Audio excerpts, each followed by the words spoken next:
Tiongkok harus serbu Taiwan. Demikian sebuah kalimat tegas tanpa jeda setelah saya memberikan pertanyaan kepada mitra bisnis saya yang juga merupakan sedikit orang yang sering diundang untuk menjadi pembicara di pertemuan tingkat tinggi dunia di bidang ekonomi seperti di Davos. Misalnya, komentar saya pun berlanjut. Lu mau nyamain peristiwa dunia seperti kejadian di tahun 1949 yang berurusan dengan terusan Suez ya? Yang pertanyaan tersebut dijawab dengan tertawa tergelak dia. Ya iyalah. Oke sahabat, mungkin informasi di awal ini terlihat sepotong dan tidak ada terhubung. Namun ada peristiwa besar yang akan menjadi informasi menarik untuk sahabat semua. Kita pastikan sekali lagi, apapun yang dilakukan oleh pejabat dan pemerintahan di dalam 20 tahun terakhir terbukti tidak bisa membuat Indonesia menjadi negara besar dengan GDP per kapita di atas 20.000. Atau Indonesia menjadi superpower country dengan memiliki beberapa hal yang didominasi ataupun memiliki kekuatan militer buatan sendiri yang jumlahnya sangat besar dengan tentara dan polisi pelindung masyarakat yang profesional. Terbukti dalam 20 tahun hal itu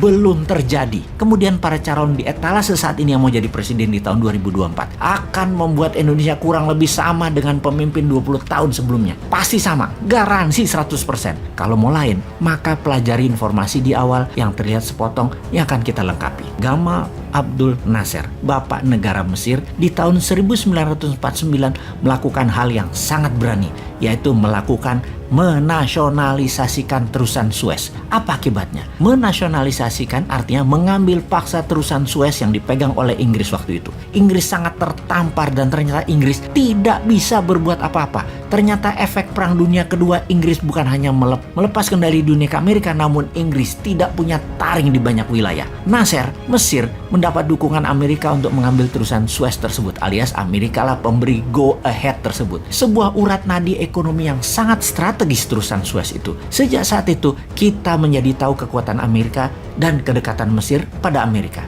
Oke, jangan mikir macam-macam dulu bahwa kalau Newman pegang mandat, maka Selat Malaka akan disueskan. Jangan. Itu kartu as kita. Nanti aja pas Newman jadi. Kalau sekarang kita cuma mau memberikan pelajaran dan kesadaran bernegara, jangan lengah, jangan lemah, dan tidak punya strategi untuk Indonesia menjadi pemain kelas dunia. Apa efek lain dari nasionalisasi pengambilan kepemilikan dan pengelolaan terusan Suez yang merupakan penghubung negeri serta produk dari negara timur ke negara barat? Pound sterling, mata uang kuat dunia, mulai diganti dengan US dollar. Itu peristiwa gara-gara terusan Suez diambil. Itulah momen awal dolar menjadi mata uang dunia, menjadi mata uang yang dipakai 70% transaksi dunia dan menjadi uang yang diterima di 99% negara di dunia ini. Sebelum tahun 1949, jatuhnya reputasi Inggris di tangan Mesir selama lebih dari 100 tahun, pound sterling adalah mata uang dunia. Benar, dolar memang sudah direncanakan sejak Bretton Woods Conference, namun dijalaninya dengan membusung dada sejak terusan Suez diambil Mesir di tahun 1949. Jadi kembali ke informasi awal, jawaban dari mitra bisnis saya yaitu Tiongkok harus menyerbu Taiwan. Itu menjawab pertanyaan sederhana dari si Sontoloyo ini. Bagaimana gold, e-gold jadi alat tukar kelas dunia di luar currency? Selain dari mata uang dunia, gold sebagai alat tukar.